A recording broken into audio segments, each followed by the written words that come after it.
Okay, before you start getting angry from the title of this video, I want you to know this is my opinion on the Doctor Strange movie. So just relax a little. It is my opinion. And alright, let's get on with it. Alright, so the new Doctor Strange movie had a lot of anticipation, a lot of hype behind it coming in after, especially one of the best movies in No Way Home. A lot of the anticipation came from obviously Spider-Man No Way Home, and then it was a huge gap of not many Marvel content, only really Moon Knight in between that, and Moon Knight's really an origin story, so it doesn't really relate that much to the MCU. So there was a lot of hype coming into this movie, and especially in the trailers when they hinted at X-Men being part of it because of Charles Xavier's voice in it. Many people expected this movie to be on par with Spider-Man No Way Home. However, this movie has many flaws, and it was very disappointing. And yes, I will be getting into spoilers, so if you don't want any spoilers, just click off the video. So, where it goes wrong for me is there's a lot of characters that just get ruined from this movie. If you are a very hardcore MCU fan, and you're really happy with how the MCU is going and you haven't watched Doctor Strange, I would probably say don't watch it, because a lot of your characters are gonna get ruined here, and one of my favorites character, Wanda, gets completely ruined in this movie. So one of the biggest twists in this movie is Wanda's actually the villain. It wasn't shown in the trailer, and I actually really liked the twist because her character in the comics, in X-Men, she's actually not a hero. She's actually a villain, especially, and you know that because she's the daughter of Magneto. Like, obviously she'll be a bad person. But where it just loses me is how far she goes. I mean, the violence is very brutal here, and I actually really like that. But it takes Wanda to the point where she's kind of unredeemable. She's trying to kill this young girl, America, and she's slaughtering all these people, innocent people, all these heroes. And I don't know, it just took me away from her. Like, I just wasn't a fan of her anymore after I saw that. It seemed like she was unredeemable, and she does give her life at the end, but it felt like her sacrifice wasn't all that important. Like, she sacrificed herself to stop a book from getting into the wrong hands, but she could have just easily guarded the book then. It didn't seem like a worthy redemption, to be honest. Some other characters that got ruined, they weren't past MCU characters, they're new here, and from the trailers, the build up they've had, we were expecting something magnificent. We were like, Charles Xavier is going to be in this, oh, the X-Men is going to be linked to this, I wonder who else is on the Illuminati, Peggy Carter is going to be in it, Captain Carter. It's going to be great. But then they get 5 minutes of screen time and then get killed off, and that was their story. And it just felt like it was so ruined. They just brought in these characters just to kill them off, and I feel like this is the wrong way to do cameos. And it's surprising because they just had No Way Home, which is the perfect example of how you do cameos. You bring in these cameos of these characters to help shape out the story, to help shape out the main character and his journey and his maturity. And the perfect scene for that in No Way Home is actually when Tobey Maguire stops Tom Holland from killing the Green Goblin. It shows him he needs to mature from that, and he can't just think of vengeance. He actually needs to be the bigger person and not fall into that deep hole of killing. I just felt so disappointed with the cameos. I mean, we were expecting so much. We were expecting X-Men because of Charles Xavier, but then he just comes in and he just dies, and it was so disappointing because it felt like it could have been anyone then. Just bring on any type of character that we don't even know about, then just kill him off in like 5 minutes. Like, what was the point? What was the need of getting Charles Xavier?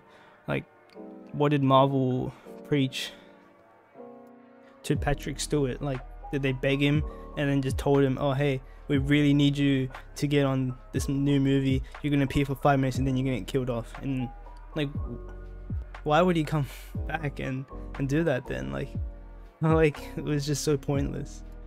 And then let's not forget Captain Marvel dies from a statue falling on top of her.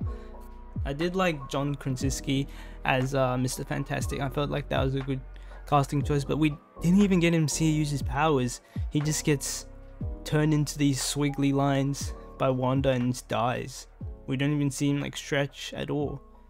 I felt like constantly through the movie I would see a scene and I'd be like, oh, that's kind of disappointing. But then I remember from the trailer, oh, there's gonna be this part and it should be great, and then it came and it was disappointing, and it just kept going and going and going. So then another part I was looking forward to is the Evil Strange. I thought it was gonna be from What If, but then they just decided not to link it at all. And I see why they didn't link it, because they have to fight, and you can't make that Evil Strange fight him because he's actually good at the end of What If. But you could say something like, hey, he really needs to protect this place, I can't allow you to get the Darkhold book, so I have to fight you. They can just make up something like that and just link it. I don't get why they wouldn't link it. And same with Captain Carter, they didn't really link her together with that What If. I don't know why as well, but I felt very zoned out during this movie. There were some scenes it was really hard to pay attention to, especially when he was fighting that Evil Strange, I'm gonna call him. I don't know what happened, but I zoned out, and then all of a sudden they're fighting with musical keys. I don't get why they decided to do that. That has no relation to Doctor Strange at all. When have you ever seen him relate to any musical things at all? Where did that come from? Just because there was a piano there, they just started fighting with musical notes? I don't get it. My last issue with this movie is Sam Raimi.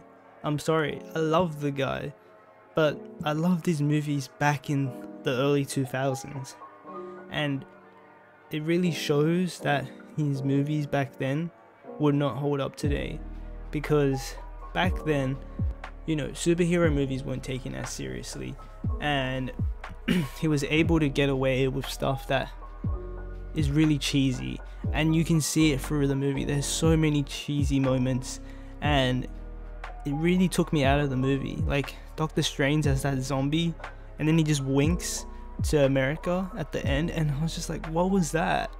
That was horrible. That was so cheesy, and it just really takes you out of the moment and the movie, and I just felt like it didn't work. And then the transition scenes, what were those? It looked like Star Wars prequel stuff.